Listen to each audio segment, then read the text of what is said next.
Ford F-150 Lightning XLT Yearlong test, off to a bumpy start with RangeLiar. If you're sensing déjà vu, don't distress. This is indeed MotorTrend's second year-long Ford F-150 Lightning arrival story. The Lariat model you've already read about is the one we specced, built, and paid for after dropping a $500 deposit on the day of its public launch. This more modestly equipped F-150 Lightning XLT model is the one Ford is loaning us for 12 months after winning Truck of the Year.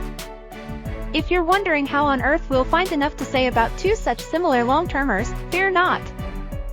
We're already off to a starkly different experience with our new Michigan-based Lightning, and America's winter Wonderland will present entirely different opportunities and experiences than our Los Angeles-based Lariat. Off to a bumpy start. This F-150 Lightning awaited us at the airport on a late March evening following a winter vacation in the tropics, but it warmed us quickly. The next morning, battery topped off at home with the cabin preconditioned. The range meter predicted 315 miles, way more than enough for a 130-mile drive north to retrieve our pooch from Grandma's house. We drove with traffic at the prevailing Michigan speed, 10 miles per hour over the 70 miles per hour limit, and arrived with less than 120 miles of range remaining, nowhere near enough to get home. Grandma's house lacks a charger, and her town of Midland boasts just 4, all of them 6. 5 kilowatts level 2 chargers. We talked ourselves into a perch dinner in nearby Bay City to avail ourselves of an Electrify America station boasting 4 350 kilowatts chargers, one of which got us from 31 to 67% charge, 199 miles, in 24 minutes at a peak charging rate of 155 kilowatts, though we've observed as high as 182 kilowatts in our SoCal truck. Surely that's plenty? Nope. Driving 10 over the 75 miles per hour limit on US 10 for the 15 miles back to Grandma's consumed 49 miles of indicated range. Our attempt to creep home at 70 miles per hour, traffic streaking by on the left, failed, forcing a stop at a 125 kilowatts charge point station curiously located inside the short-term parking lot at the Flint Airport. It haltingly dispensed 20 miles of range in 10 minutes before faulting out, forcing us to complete the 58-mile run at 65 miles per hour, arriving on electronic fumes. Had I just purchased this $85,779 truck, I'd be asking for my money back. Nickname, RangeLiar. For the first few weeks I made a point of noting the range estimation before various trips and then noting the range remaining at the end of the trip. Every trip consumed more miles of estimated range than miles traveled.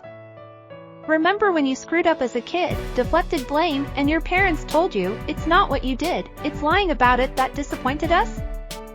I'm that parent here, and in this age of machine learning and artificial intelligence, I'm disappointed that Ford is either unable or unwilling to give me the bad news about how far this truck will actually travel on a charge, especially when destinations are entered into the native navigation system.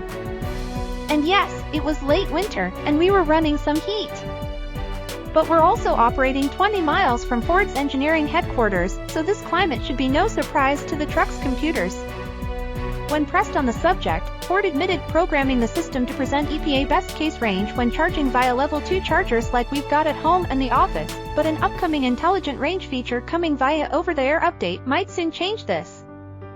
Aerodynamic brick. We get it, now! We're shoving a big barn door through the air. Because Ford repurposed its gas F-150 for EV duty, there wasn't much opportunity to optimize the Lightning for aero the way Rivian did its R1T.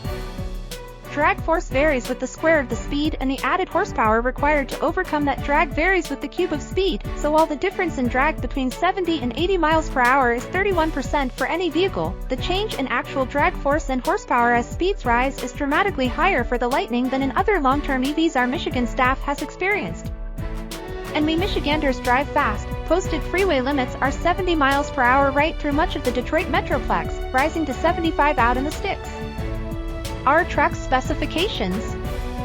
The Lightning XLT starts off at $65,369, but heaven help the truck buyer who passes on the $12,500 extended range battery, which adds 33 kilowatt-hours of usable capacity, 80 miles of range, and 128 peak horsepower. Of the other gear listed in the specs, a noteworthy one is the tonneau cover. At $595, our soft tri-folding one is the cheapest of three offered. Rigid folding is $1,200, retractable runs $2,200.